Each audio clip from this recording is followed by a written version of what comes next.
প্রচন্ড শীতে ফরজ গোসল প্রয়োজন পড়লে কি কোনো ছাড় রয়েছে? অজুর সময় ঘন দাড়ির ভেতর পানি কিভাবে পৌঁছাতে হবে? ব্যাংকে ডিপিএস করা কি হালাল হবে? নবজাতকের বমি কাপড়ে লাগলে নামাজ হবে কিনা? মৃত মানুষকে দাফন করার পর কবরের ওপর নারিকেল পাতা রাখা হয়, এটার বিধান আছে কি? যে ঘরে সূরা বাকারা পড়া হয় সে ঘরে জিন শয়তান প্রবেশ করতে পারে না, এটা কি সঠিক? কোন কাজ করলে পরিবারে অশান্তি দূর হবে ও আর্থিক সচ্ছলতা ফিরবে? মাগরিবের সময় ঘুমিয়ে বা শুয়ে থাকা বা খাওয়ার বিধান সম্পর্কে জানতে চাই। মৃত ব্যক্তির উদ্দেশ্যে মসজিদে মিষ্টি দিলে কি কোনো সওয়াব হবে? নামাজে তেলাওয়াতে ভুল হলে কি সেজদা দিতে হবে? কোরআন মজিদ কি শুয়ে শুয়ে পড়া যাবে? খাটের উপর দাঁড়িয়ে নামাজ পড়া যাবে কিনা? আর বিলম্ব না করে চলুন আপনাদের যে প্রশ্নগুলো ইতিমধ্যে আমাদের কাছে চলে এসছে সেগুলোর উত্তর দিয়ে আমরা শুরু করি। মহিমা মাহি আপনি জানতে চেয়েছেন নবজাতকের বমি কাপড়ে লাগলে নামাজ হবে কিনা? দেখুন, বমি নাপাক, সেটা নবজাতক হোক অথবা প্রাপ্তবয়স্ক কেউ হোক, সবার বমি নাপাক, যার কারণে এটি লাগলে নাপাক হয়ে যাবে। এমনি নাসিমউদ্দিন আপনি জানতে চেয়েছেন অজুর সময় ঘন দাড়ির ভেতর পানি কিভাবে পৌঁছাতে হবে?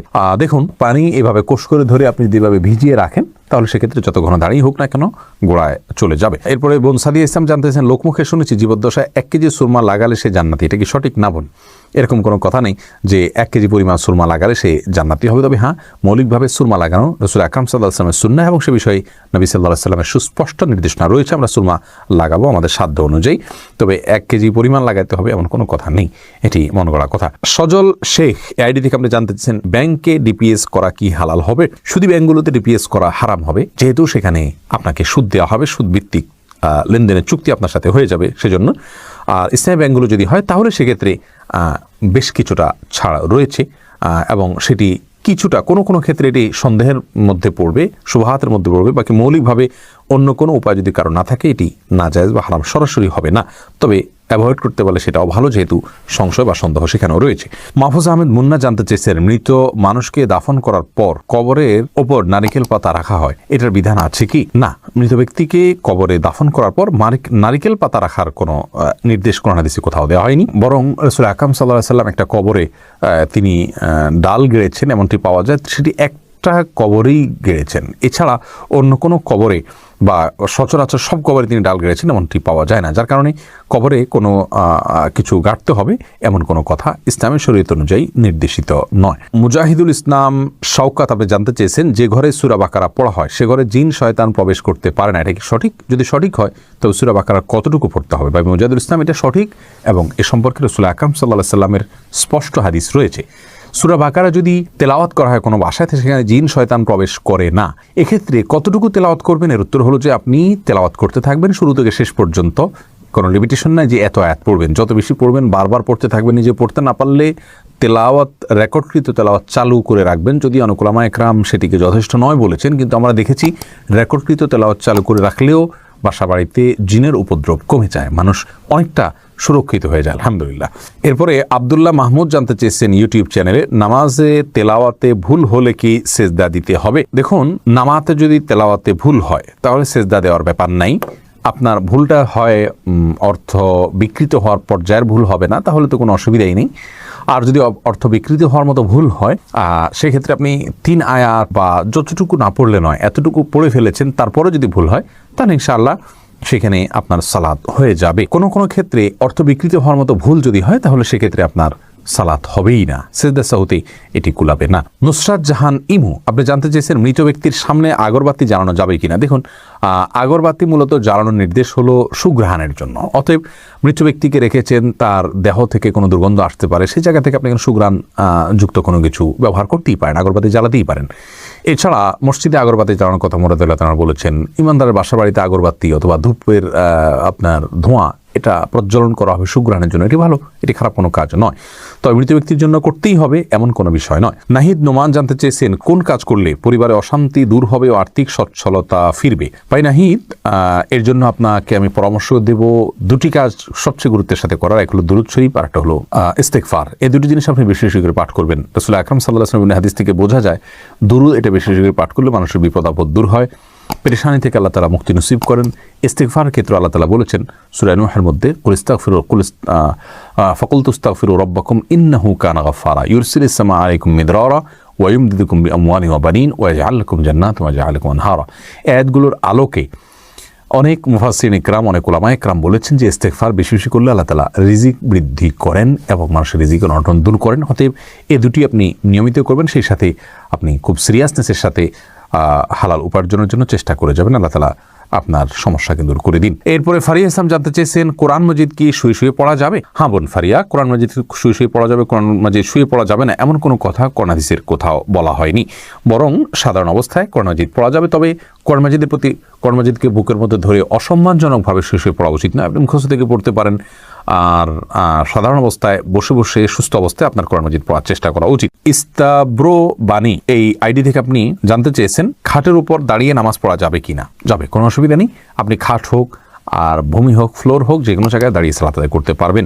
আপনি স্বাভাবিকভাবে যদি সালাত আদায় করতে অসুবিধা না হয় তাহলে সেক্ষেত্রে কোনো অসুবিধা নেই। হ্যাঁ, কোনো খাটের উপরে দেখা যায় যে ম্যাট্রেস বা ফোম থাকার কারণে অনেক দূর ডেবে যায়, যার কারণে রুকু সিজদায় তিনি ব্যালেন্স রাখতে পারেন না এবং সুন্দরভাবে সালাত আদায় করতে পারেন না, সিজদা সঠিকভাবে করতে পারেন না।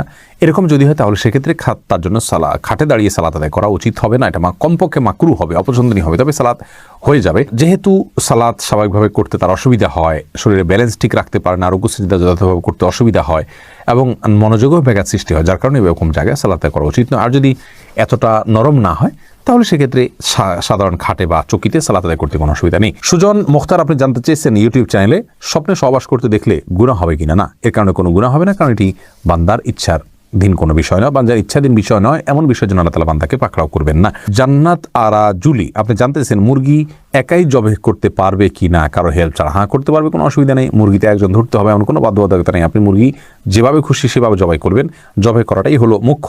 বিসমিল্লাহ বলে জবাই করতে পারলে আপনি নিজে একাও করতে পারেন, কোনো অসুবিধা নেই।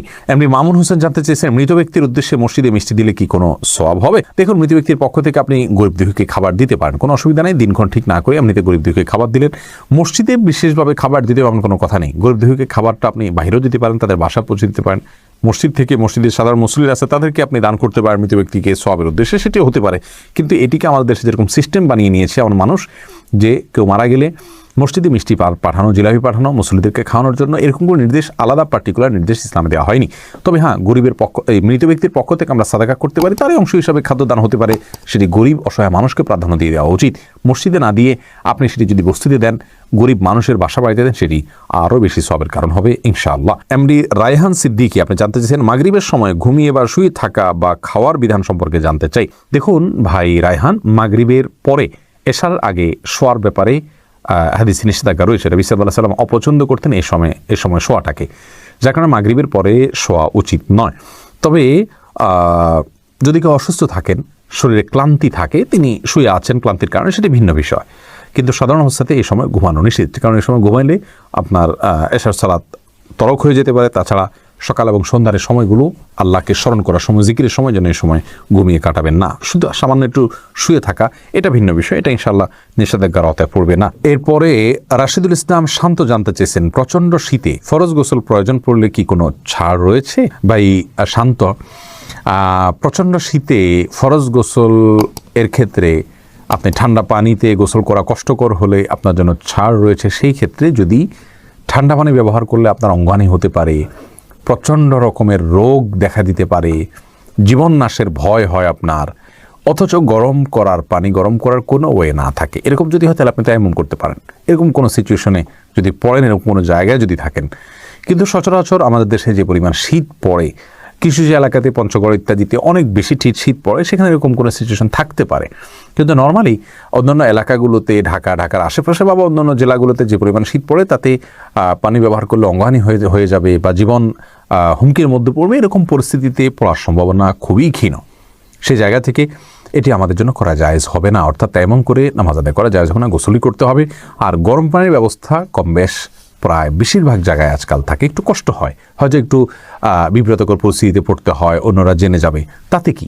আমার তো আল্লাহ তাআলার ফরজ নির্দেশ পালন করতে হবে, যার কারণে এটি আপনার অবহেলা করা যাবে না।